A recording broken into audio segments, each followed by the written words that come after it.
everyone, and welcome to a special edition of the Book of Law podcast.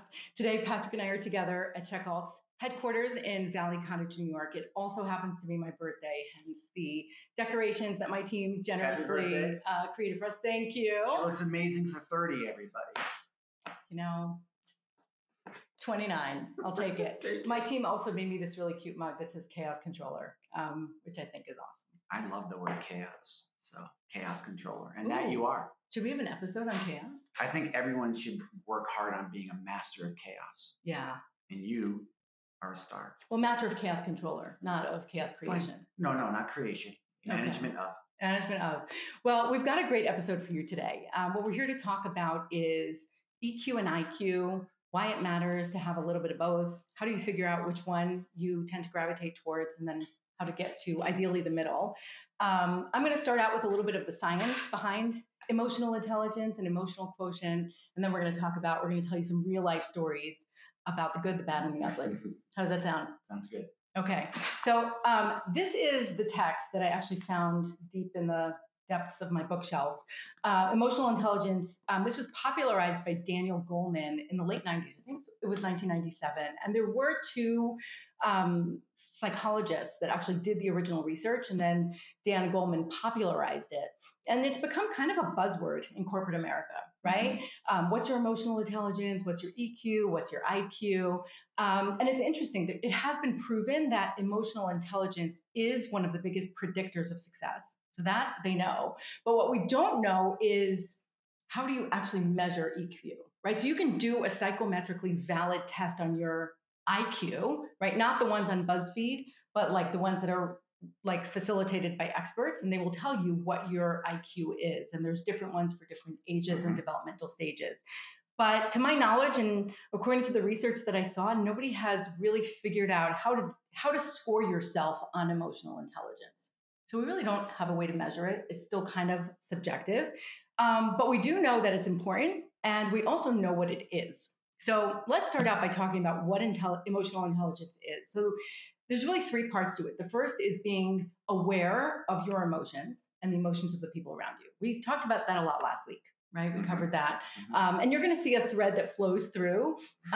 Today is really the culmination of this unit. And then we'll tell you later, we'll kickstart to a different topic next time. We covered that part of being aware of your emotions, of your emotional impact on others. The second part of emotional intelligence is actually how you can harness your emotional intelligence to get ahead at work. So how you can utilize your emotions, your skill sets on your teams, with your colleagues in the workplace. And then the third part is actually how we regulate our emotions. So emotional regulation is a really interesting term. Some people think that it means, well, you need to suppress your emotions. So if you feel a certain way, you have to sort of tamp them down and not let anyone know how you feel. And that's actually not what it is at all, because that doesn't work, right? If you kind of squelch your feelings to the bottom, at some point, most people explode, and then it's a lot worse than if you kind of let them out like a pressure cooker along the way. And so regulating emotions is probably another topic for another time. But essentially, once you have emotions and you're not sure if they're appropriate, noticing them and naming them is the first step, right? I am feeling angry. I'm feeling really frustrated. I'm feeling vulnerable. I'm feeling attacked. I'm feeling bullied, whatever it is, a good emotion or a bad emotion. And so essentially, there are three ways to regulate it. The first thing is you can control the situation, right? You can say, I'm not going to come to that meeting because I know that I'm going to blow up at this other person. So you're actually, right, controlling the situation. Another thing is where you actually change the way you are interpreting your emotions, right? So you might be really upset at someone, and if I go to that meeting, I'm going to blow up at that person. So another tactic to regulate your emotions is actually to reappraise the situation. So to say, I wonder if he was really doing this to upset me, or maybe there's another explanation, right? And then what you do is you open yourself up for a different type of reaction. And then the third part is actually changing the way you react.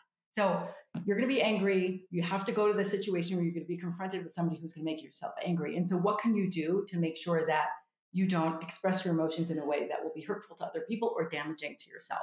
And so there's lots of different ways. Some people do mindfulness. Some people have different other therapeutic techniques. But that's the emotional regulation part. And, if you think about it, if you think about how you regulate your emotions at work, or how you use your emotions and your emotion expression to its advantage at work, it's interesting, right? You may be doing it a lot more than you notice. After listening to us today, you might start recognizing things that happen in your own workplace. You might say, ooh, that's what that person is doing. Or I can coach and I can counsel my team member to adjust their approach or do things a little bit differently. So that is the definition of what it is. It's interesting. I'm actually, I think you all know, I'm finishing my graduate degree and I'm writing my last paper. And it's about the gender dynamics of how we express our emotions at work. That's what it's about. And so I combed through a ton of science and a ton of research papers.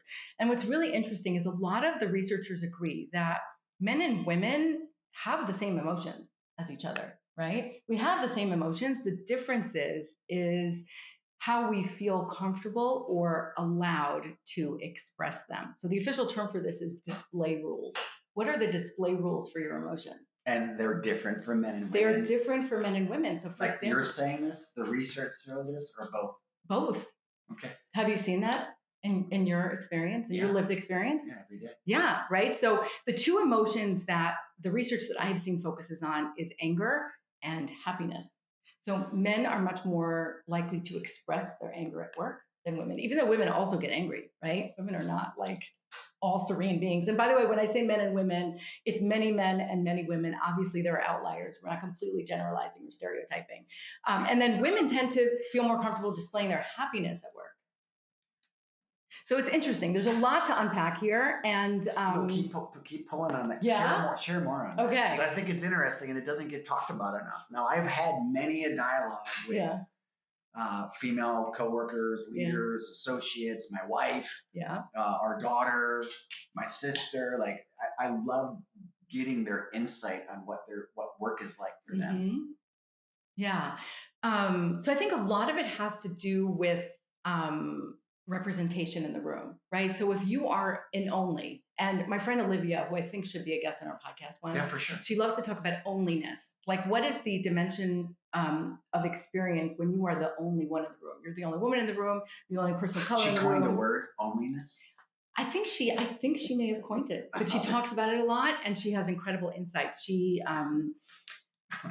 So Olivia, if you're listening, we would love for you to come on our podcast and talk about this. Yes, but Olivia. the onlyness can be anything. It could be the only person who, has a particular hobby, or the only person that has a physical or cognitive disability, or the only person that maybe English is not their first language. So the onlyness can come from a variety of ways. But when someone is an only, right? So say you and I are in a room, and maybe there's like 3 women and 25 men, and we both get really, really angry. Let's say something happens and both of us get really angry. So what research has proved, and this is fascinating, that if you ask other people to judge the difference between our anger, what they're most likely to say is, I'm angry because I'm an angry person. I'm an angry emotional person. There's an intrinsic reason for my anger. What they'll be more likely to say about you is, oh, he probably had a really bad day. Or it wasn't his fault. Other people did something and that's what caused your anger. And it's not because they think men are better than women or that men can control their anger more than women. The reason is that because there's fewer women, or most of the women they know don't typically express their anger, they automatically assume that I'm an outlier. And I get angry because I'm an angry person, whereas the other women they know don't get angry. They don't express their anger because they've been taught through their life not to, that it's inappropriate for a female to have an outburst. Or because of some other reason.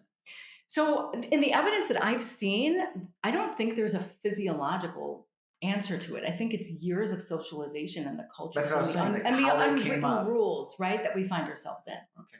Yeah. I think also that there's a version of unfairness in that that's pretty intense. There is. And, there's another piece of research that shows that women are unfairly penalized for expressing their emotions more than men, right? But because the biology is not what makes the difference and it's all culture, I know this sounds easier said than done, but soon when our workforce is more inclusive and more equitable, then this may not be a problem anymore, right? So for example, if you have more balanced groups and there is less onlyness, or there isn't a single majority group, so everyone sort of feels like we contribute whatever it is we contribute, then what happens next is if somebody expresses anger, they're not automatically attributing it to some intrinsic reason. Were you able to weave EI into your paper?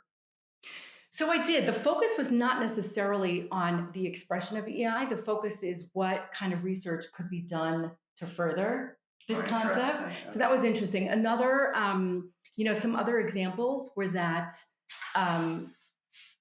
people, men and women, our standards are falling out, are more likely to actually show more kindness to women in their performance reviews.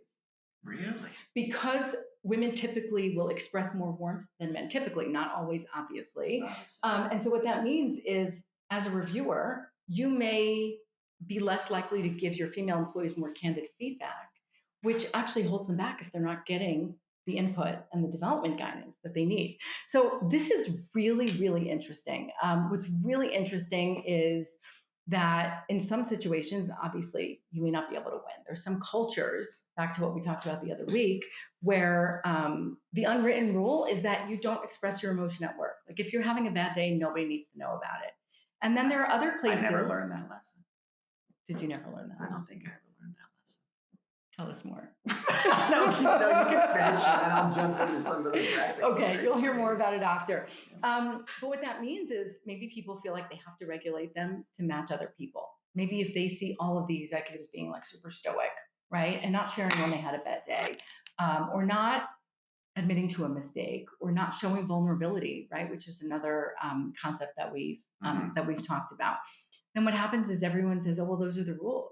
Right? And then those become the emotion display rules of your organization, where if somebody's having a really bad day because something terrible is going on in their life, but they don't feel comfortable expressing their emotion about it, and then they mess up a work project, and then they get, somebody's like, hey, why you're being sloppy, or you're not paying enough attention. If you as the manager knew that they've just experienced a terrible loss, or maybe they got a tragic diagnosis or something like that, wouldn't you be more understanding? Wouldn't you want to know if something like this is going on? I'd want to be, yes. Yeah. And again, not that if somebody does something horrible, it doesn't explain it. Like if you, I don't know, do something unethical by mistake, or you jeopardize a company's revenue, like the mistake is still there, right? This is not about saying, oh, we need to be all warm and fuzzy and sparkles and rainbows all day. That's not what emotional intelligence is. And in fact, I've worked with leaders who I think were trying too hard to be emotionally intelligent. And it was sort of like, well, let's start every meeting and let's tell us how we feel. Or I don't know, what's an object that sparks joy for you? I don't know, things like that, right? And of course, there's always people who roll their eyes, right? Because that stuff doesn't always resonate. And so emotional intelligence is not performative, right? It doesn't need to be, let's just talk about our emotions. It's actually how we allow our emotions to do the work for us in our environment. Yeah. So I think, again, we can go on and on about this topic, but what I really want us to get to next is what's the good, bad, and the ugly. So Patrick, have you seen, I'm sure you have seen leaders in your world, in your experience, who either completely were missing the emotional intelligence app. They just didn't have it, and their IQ didn't get them as far as they had expected. Or the opposite, where a leader had incredible emotional intelligence and genuine emotional intelligence and was able to generate results that maybe they couldn't have gotten otherwise. Yeah. I'm curious to hear that. I'm still, it's different being in the room with you. I know. Like, do I look at you here? Yeah. Or do I actually look at the real version of you? We're going to look at our so audience. Much We're going to look at our audience. of our time together is looking at each other in a screen. Yeah, it's true. Which probably could be an episode of how do you transmit emotion or feeling when you're a flat Stanley. Do you know why it's so exhausting? Versus me and you sitting here. Please. Do you know why being on endless Zooms is more emotionally exhausting than being in a meeting? Is it something to do with seeing yourself on camera? So some people say that. And actually some people get really distracted by seeing themselves, where they're always kind of looking and picking apart their appearance. And so Zoom and Teams and all the others have a feature where you can turn off your self-view. But it's actually different. When we're sitting around the table, right? Mm-hmm. Let's say, remember yesterday, there were like, 12 of us in a room for a meeting. And usually only one person was speaking at a single time. And then everyone looked at that person, right? And so as somebody else spoke, we all shifted our attention. That's right. And it was kind of felt very natural, right? Yeah. We look around the room. When we're in a Zoom and you've got a bunch of little squares on the screen, everyone's looking at everyone, which is really stressful. It puts your brain on overload. It does, because you're taking in everyone's reactions and you're trying to pay attention to everyone's body language. It's a lot. That's why it can get really exhausting. I don't know if we're evolutionarily adapting to that? Probably. Probably. Probably. Right. So the question of what does it look like practically, the good, the bad, the ugly of people who were emotionally intelligent or who weren't. And then that makes me feel a little judgy because there was so much of my career where I didn't know what that meant. Like I've mentioned it the last couple of episodes, like my first 9 years in corporate America was devoid of anything culture. In terms of making culture a priority or making it a positive experience versus just climb the hill, climb the hill, climb the hill. Yeah. Like you should have a little bit of both, right? But on the EI journey, it was early on in the U.S. bank days, so call it like 06, 07, 08, right before the housing crisis. I was selected to go to the University of Minnesota Carlson School of Management. U.S. Bank Corp had a leadership development program in that school. Oh. Now it was after the housing crisis and budgets, what happens after these things, budgets go away. Then I ended up running the leadership program at the bank, which was odd because I wasn't in HR. I wasn't in Sometimes HR. That's better. Well, right? That's what their thought process was. Look, you got a big team inside the bank. You enjoy leadership. You take a swing at it. And I ended up running it for 8 years. And I made emotional intelligence a big part of it because what I learned at the University of Minnesota during the last year of their formal leadership program inside the bank, and I was the first non-banker to go through that and out of footprint. Meaning like there were 28 or 30 states that U.S. Bank had branches. I was in Texas where U.S. Bank did not have a presence. They normally reserve that program for in-footprint employees. So I was flown into Minnesota from Texas to attend this thing. It was amazing. And the CEO kicked the program off and he gave this amazing speech about emotional intelligence. And he said, you're either EQ or IQ. Find out which one you are most of and work your way the other direction, or at least be aware of it. Now you can't. Is that so you should end up in the middle? I'm sure most people are not completely. I think he meant to be aware. Okay. I don't know if you can change your IQ. Like, you know much better than me, right? I mean, I don't think you can do anything to change your IQ score because the way that thing's built, it just kind of is what it is. Where EQ, you can actually work on that. And really, I think his point was, look, this bank is filled with a bunch of really smart people, but we lack the human connectivity to be a truly embiotic, swaying together organization. Yeah. And that takes EI.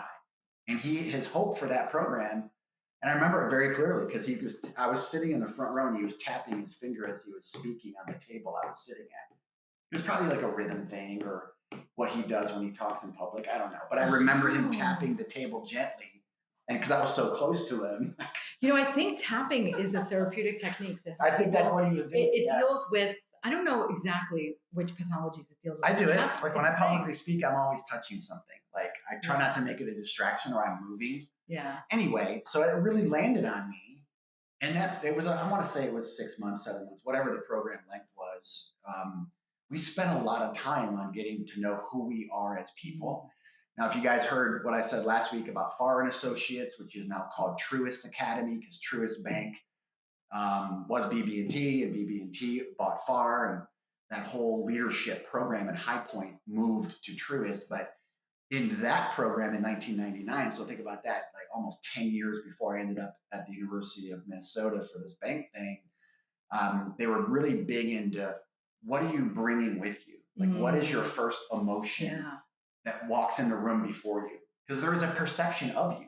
Like, are you an angry person? Are you a passionate person? Are you a smiling person? Are you a happy person? I'm mixing facial expressions with emotion. But also there's like a gossip mill. So there's a gossip people's mill. reputations precede them, right? So it may be that people aren't even giving you a fair shot. So, I heard this about that guy. All of her birthday stuff is falling down around me. So sorry, everybody. So at Farr, they taught you to be aware of yourself, aware of self, right? And what the self brings into group environments. Now think about back then, before the whole COVID thing with work from home and we're all flat Stanleys on screens, body language really mattered. Yeah. And I remember being called out on, like, I shake my leg a lot. Or like Richard, who was tapping the desk. Like, we all do something. And we got into the dialogue around, well, it looks like you're impatient, like you don't want to be there, that you're not interested in what other people are saying. And people were telling me that in real time. Patrick, are you listening? But you know what? Can I stop you there? Because what if you would show up to a meeting with people who didn't know you well. And you would say, hey, by the way, everyone, you're going to see me tapping my feet. It's just a way that I release energy. It doesn't mean that I do that now. Because if you name it, you notice it and you right. name it, then people don't make up stories in their heads about how it is. Did I ever tell you the story of the candidate with the interview? So I think when we interact with people and we see something that seems off, right? We might see a habit that we attribute to something that is negative, or just something that confuses us. It distracts our brain from focusing on the main topic. So I remember reading about an experiment, this was years ago, where they had a candidate pretend to go into an interview. And what they did was they took like a fake, and they like planted a fake birthmark on this guy's forehead. And it was like really prominent. Like when you looked at this person, all you saw was the birthmark. What they were trying to assess is, did this physical difference affect people's ability to pay attention to him and appreciate who he is? Of course it did. Of course it did. So here's what they did. So, and of course, with every experiment, you have the control group and you have the, experimental group. So the first time they had the guy come in with a fake birthmark on his forehead and just go through the interview. And what they monitored was the attention span and the eye contact of the interviewer. They monitored like how long did the interviewer spend? Were they checking their phone? Like what kind of questions were they asked? And then they had the guy go in again with the same birthmark and instead say, hey, I know you're probably noticing that I have this big birthmark. I was born with it. It's not dangerous. It doesn't hurt. Like, I just want to clear the air.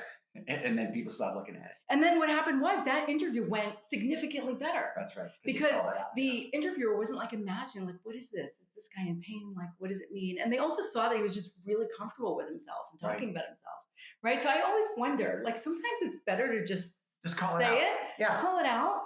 I do that now. Like I'll say, look, I just move a lot. It doesn't mean I don't care what you're saying. Yes. It means I have to get things That's out. emotionally intelligent. Right. But I didn't know that until these programs and they're doing, these programs were amazing. And you also referenced last week, just because of the way budgets are, a lot of this stuff isn't available to people anymore. But there's a lot of stuff that you can do on your own that doesn't cost a gazillion dollars to find out who and what you are and how you operate and what you look like to the outside world. Now, that is an experience and a journey that is not for everybody. Like if you really want to take a look at yourself, you want to unzip yourself, take a look at it and then put it back on. Like I've had a lot of sleepless nights receiving feedback about my behavior. It's hard. It's horribly hard. Yeah. And even when it comes from a trusted source, it's hard. Like you think that one would be a little easier, but it's actually worse because like having hard conversations with others about their behavior and what that behavior does to others. Like I have accidentally stopped forward progress on programs or relationships or deals, depending on what genre you're talking about, based on my comments in the moment. Like my passion runneth over. And that comes across sometimes as opposite of what is really happening on the inside. Like another thing I say to people is like, look, I've got a little bit of RBF going on. If you guys don't know what RBF is, you can Google it. It'll tell you. I'm not going to say it on the podcast, but you could say that. Okay, resting bitch face. Yeah. So I have that, and I shouldn't be like a poker player. Like, and a lot of my EI results and things that I've done to find out who I am, one of the lines that comes back all the time is, I don't suffer fools well. And that comes across on my face. It comes across on my behavior. I write people off too early. Like people love to say, and I've said it about myself, I either love you or hate you in the first 5 seconds. Now think about how much of life I've missed because I'm quick to judge. I'm too quick to judge.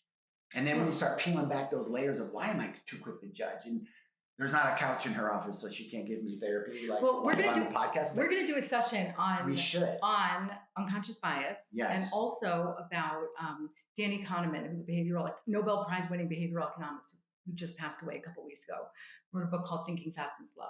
So our brains have two systems of thinking. Yeah, right? You read that book. So my pace and speed is off-putting for people. Yeah. What's in my heart doesn't always match my face. So that puts people in an odd position. So I'm constantly juggling all of these personal behaviors and glitches and stuff that I have about me. But it's been a 20 plus year journey of figuring out what I'm bringing to the moment And I consider that a version of emotional intelligence, that I'm engaged enough with what I am and who I am.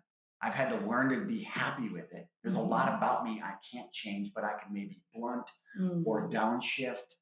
Because if you try to hide who and what you are, if you're not authentic, why would anyone follow someone who's fake?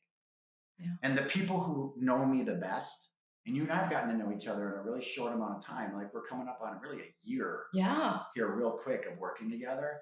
Like, I'm sure there's moments you're like, what the hell is that? But I'll ask you. You do ask me. Right. Because you're emotionally intelligent. And because we're operating on a level of, we're on a journey of growing. Like, we may be growing for different reasons. We may be in different parts of the hill that we're climbing on our growth. But that brings us back to culture. It brings us back to culture and the rules, the display rules of our emotions. I love being together because we can actually talk a little bit interactively. What is it that you say? I'm going to get it wrong, so bear with me, everybody. An intellectually safe environment. Oh, psychological safety. Thank you. Right? So imagine in the past, safety. In all your early years, there were rules, display rules of emotions that were for sure unwritten. This never got discussed. I didn't even know how to discuss. So everyone assumes that they just have to show up like everyone else, like a bunch of robots or drones.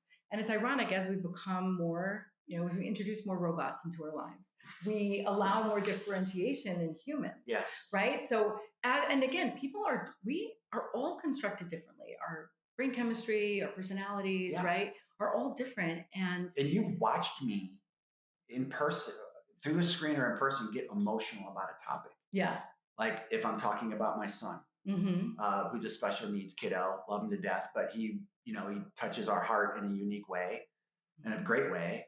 I'm overly passionate at work, and so I've been told I sometimes take all this too seriously. Like, I think our jobs should be taken seriously, and I think the people we serve, and this isn't a CheckAlt commercial or wherever I've worked before. I just believe that if someone's paying you for a service, you should crush providing that experience. Of course. And if that doesn't happen for everybody, I become I lose my bearing. I'm choosing my words wisely. Like, where I come from, military bearing is important. Like, I can look across a room and can tell if somebody served or not, even if they haven't been in uniform for a very long time. And I usually don't get it wrong. Like, I bet I get it right 9 times out of 10. There is a corporate bearing too. Like you said, there's unwritten rules and written rules about how you show up in work. Right? And I have been an unconventional, very casual leader my whole career. And because I got promoted super early, I was 28 when I became a VP, and I've only been in corporate America for 2 years. I had no training in this. I was just being my authentic self, even though I didn't know what my authentic self was. Also, you don't come from a corporate family, right? I do. You do. So I don't. And I think people who are first generation corporate, right? Nobody's telling you about the faux pas, right? And what to say and what not to say and what to avoid. No, my stepdad, my dad are both titans in their own areas. Like, I grew up watching people build businesses, sell businesses, buy businesses. And it was fascinating, but I didn't, and I'm not dinging them. It just wasn't anything to discuss. Maybe it was the military. Maybe it was the flying I did after the military, because aviation is a bit of a military kind of club that you hang out in. I wouldn't call the airport hangar a real corporate environment. Right. It's a good time, and then you get real serious when you fire the bird up, and then you're going, and that's very serious, lifting metal off the ground. Well, you have people's lives in your hands. That's right. But when you come back, it's just you're yucking it up. So by the time I hit corporate America, Rachel, I was a loose cannon. And I loved it, and I wouldn't change. Of course you loved it. It was probably really fun for you. For me. But then I started to realize what that loose cannon was doing to other people. And even though we were getting a lot done, Rachel and audience, I left a lot of bodies behind me along the way, because I wasn't aware, and people can judge me for it, and that's okay, because in some cases I deserve it. Like I saw a poster years ago, and you see it online all the time now, like, be kind to everybody because you never know what they're going through. Like, I didn't have that in me. Like, I never took into account what the person across the desk may have been dealing with that morning. Yeah. Now, when I got married and had a kid, and then especially having a special needs kiddo, and I'm a step parent, Like you deal with all of these really heavy things in your personal life, and then you bring them to work with you. Yeah. If you aren't emotionally grounded when you're dealing with life, and then you're at work, and not everybody takes work as seriously as I do or does, because they're like, well, look, it's just work. But to me, work is life. Yeah. And that comes across in a really fascinating way. So part of my journey, and I'll keep staring at the book she has on her desk, is who am I? Yeah. How am I coming in to lead others that may be experiencing life? They're not just here to do debit cards and credit cards and payments. And what's going on in their world. So, the first question I ask, if in HR, right, typically, there was issues, right? Whether it's something happened or there's an issue with an employee or there's an attendance thing or a performance thing or a conflict, right? What do you think my first question is? So my first question is, did you ask them if they're okay? Like, is there you have asked that. Is there anything going on that we should be aware of that we can help this person with? Because sometimes, again, because not everyone, including us, nobody is emotionally intelligent at 100%. What happens is we can't create really rigid borders between our work and our life. It just doesn't work like that. It doesn't. And so I think being emotionally intelligent to be able to understand how other people are regulating their emotions is really important. Yeah, throttling intensity. Yes. For me, down, because I walk, talk, and chew gum with purpose. So what do you do when you realize that your intensity level doesn't match either the intensity level of others in the room or the demands of the situation? Today or yesterday? Today, I'm hyper aware of the effect I have on others. Like people can feel my mood. And it took me a long time to understand that. Like people were telling me that. They're like, Patrick, you gotta maybe go take a walk or, because we need you in this meeting fully present and neutral. And I didn't know what that meant. Because I came in every meeting like, like, let's go. Yeah. But not everyone's ready for let's go. So I spend a lot of personal energy and emotional energy walking in really, I'll use the word again, neutral. Regulating. I'm constantly regulating myself. Now, sometimes the thermostat breaks and I can't regulate it. And one thing that FAR did to me, I didn't mention it last week, I want to mention it now. They would deconstruct my sentences. They would record me and then make me listen to myself. Did I tell you this part? Yes, but that was the interviews I told you about. Okay. They were recording me in meetings.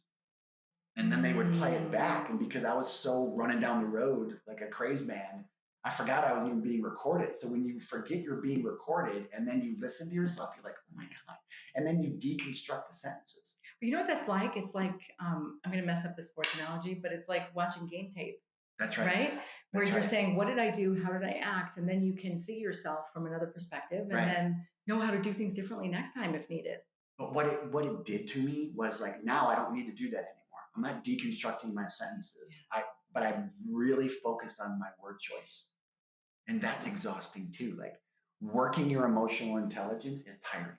Like I tell people all the time, if you're not exhausted at the end of the day leading people, you're doing it wrong. Right. But it took 10 years for me to learn that. And I'm 27 years in this October. The last 17 have been pretty good. The first 10 was like, oh my God. That's a pretty good track record. Pretty good. Like I've blown things up, Rachel. Like you've seen me. Like even here, I have had a moment. But it's done this. But a moment is also, everyone has moments, right? But a moment is not a week. It isn't a week. Right. But I do lose sleep over it. That's the summary of all this. But that's the awareness. Like, that's the awareness. But I stay awake like, why did I say that word? Or why did I do it that way? Because I could see it on their faces. Yeah. You can be an efficient leader, even though it's exhausting, and save everybody emotional minutes. I call them emotional minutes. Like if I can save people emotional minutes in an already charged emotional environment, why double down? But it took years to figure that part out. And what's easier than changing the emotion in the moment is telling people about it. So even saying, hey, you're noticing that I'm getting worked up. It's because of this. It's nothing that you did. Give me an hour to get over it. Right? And then all of a sudden people realize, oh, it's not directed at me. Correct. That's his thing that he's got to work through. Yeah. And I broadcast my emotional intelligence. Like I tell people, look, I lack in some areas of my leadership toolkit, I lack emotional intelligence. So there's going to be moments where you're like, what the hell is that? Yeah. I identify it now. Like I call it out. And it's That's like awesome. the thing on the guy's head that you were describing. My thing on my head is I struggle sometimes with emotional intelligence because my problem has been for a very long time, I can see the end of almost, and this isn't, I swear I'm not being arrogant. I promise I'm not. It's called being strategic. I can see it. Yeah.